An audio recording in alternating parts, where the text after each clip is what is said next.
Halo semuanya, selamat datang kembali di channel ini. Jumpa lagi dengan saya Kimbong. Bagaimana kabar kalian semuanya? Aku berharap teman-teman semua di rumah bersama dengan keluarga tercinta selalu dalam keadaan yang sehat. Video kali ini kita akan kembali lagi membahas soal cuplikan menarik yang sudah dirangkum untuk memberikan informasi dan tambahan berita penting kepada kalian semua, agar supaya teman-teman semua tidak ketinggalan berita-berita yang lagi hangat hari ini. Ya, tanpa perlu banyak basa-basi lagi, kita akan segera bahas videonya satu persatu teman-teman. Let's do this. Let's go. Baru-baru ini Rocky Gerung mengomentari masalah sepak bola.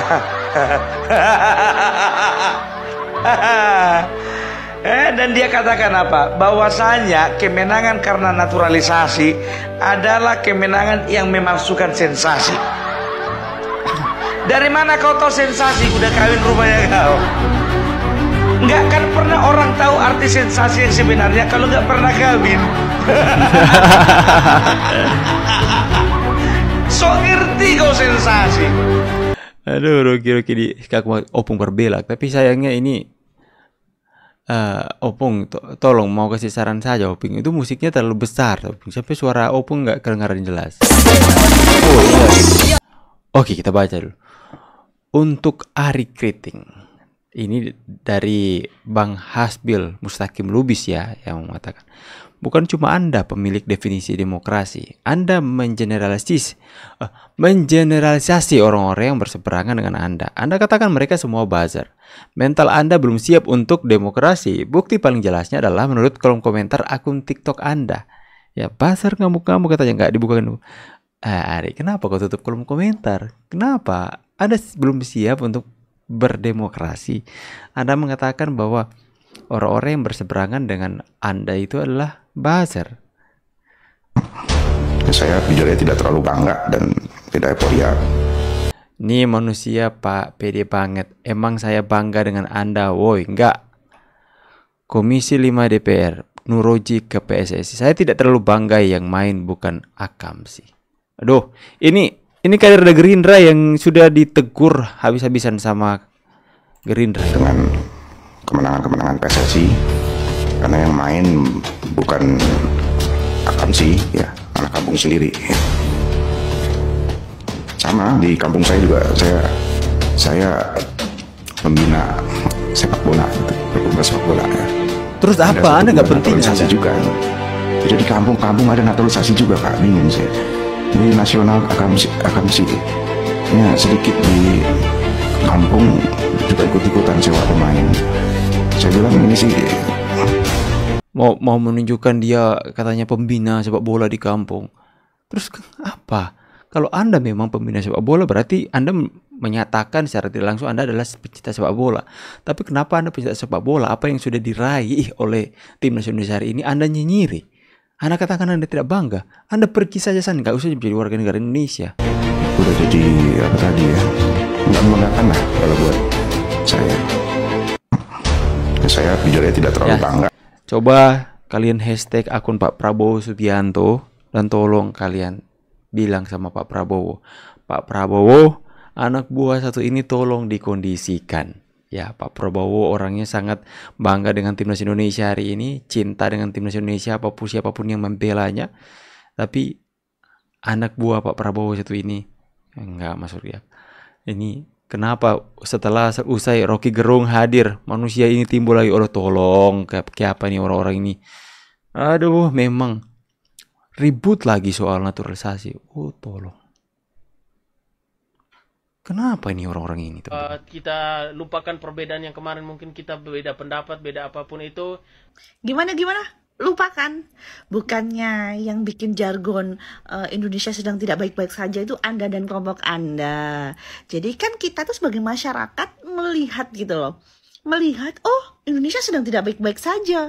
Jadi ngapain nonton film dari ya geng-geng Anda? Ngapain?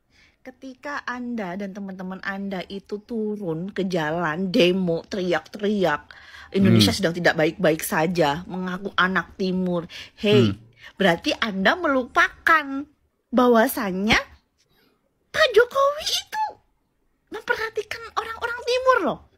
Sarana prasarana kalian dibangun loh. Infrastruktur di Indonesia bagian timur sekarang oke loh. Kalian lupa ya? Apa kalian sudah melupakan juga Jadi, ya Jadi. jangan salahkan juga. Kalau kita juga nggak akan bisa melupakan, mungkin Anda bisa melupakan apa yang udah diberikan pemerintah kepada orang-orang timur. Tapi ya,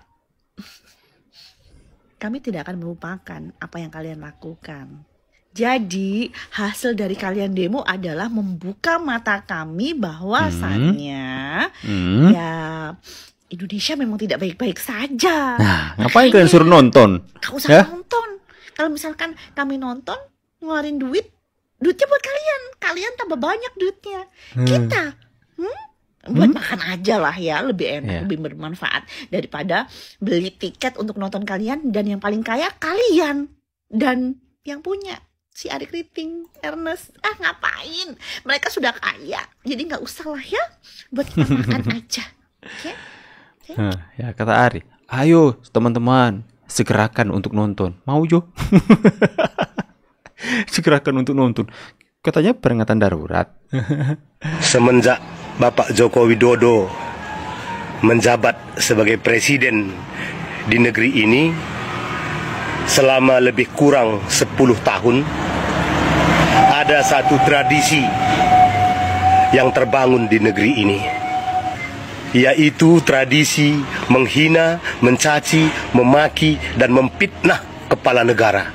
Sudah bahkan sudah menjadi tradisi itu ya. dilakukan oleh orang-orang yang merasa pintar, oleh orang-orang yang merasa paling paham ilmu agama, orang-orang yang merasa paling taat dalam beribadah, orang-orang yang merasa paling dekat dengan Tuhan. Itu yang melakukan tradisi yang baru terbangun di negeri ini. Ya, mencaci, menghina, memaki, dan memfitnah kepala negara. Seolah-olah mereka paling benar, mereka paling paham tentang keadaan rakyat negeri ini, mengatasnamakan rakyat, asal berbicara mengatasnamakan rakyat, mengatasnamakan agama.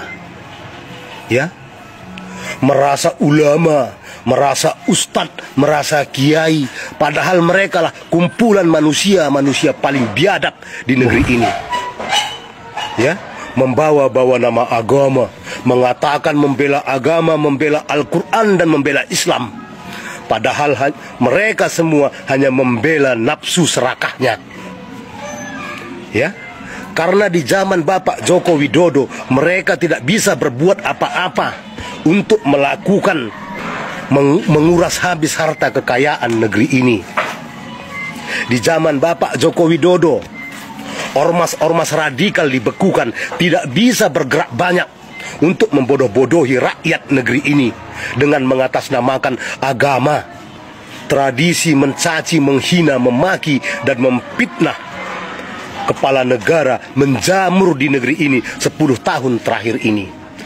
Dilakukan oleh orang-orang yang merasa akademisi, yang mengaku sebagai profesor, seperti Amin Rais, Rocky Gerung, Repli Harun, Faisal Asegaf, Egy Sujana. Mereka yang merasa paling pintar, tapi memang isi kepalanya tidak ada sama sekali. Ya, di zaman Bapak Joko Widodo terjadi kemunduran etika, tata krama, dan hilang adab sopan santun di negeri ini oleh orang-orang yang merasa paling pintar, yang paling paham tentang berpolitik di negeri ini. Sampai-sampai seorang mantan presiden yang merasa bangga karena dia presiden perempuan pertama di negeri ini, ya, membuat ini Bapak ini. narasi-narasi seolah-olah dia paling mengerti dan paling peduli tentang rakyat negeri ini. Ya, padahal dia hanya peduli kepada partainya, lebih tidak. Dia hanya peduli kepada kekuasaan dan nama besar partainya, lebih tidak ada. Seorang Megawati Soekarno Putri. Stop lah Pak. Ya, kok saya merasa terwakilkan sama Bapak ini ya. Tapi Bapak ini memang berani teman-teman ya. Enggak pakai takut-takut, langsung sebut nama. Awas Pak, ada tukang bakso lewat ya. Aduh. Teman-teman semua ya, makin hari semakin menarik. Masyarakat sudah mulai bersuara semuanya. Kita melihat, tapi yang menjadi pembahasan kenapa sih ini orang-orang politik ya Usai Rocky Gerung, anggota DPR lagi bersuara mengatakan ini dan itu soal pemain naturalisasi, soal bagaimana mereka menyangkal kebanggaan rakyat Indonesia kepada timnas Indonesia hari ini, yang membuat itu pastinya akan timbul kegaduhan di tengah masyarakat. Kenapa sih mereka ini nggak tobat-tobat ya? Tolong kalian berikan tanggapan dan pendapat kalian di kolom komentar. Kita nanti bahas itu di sana. Saya pamit dulu, see you on the next video and God bless.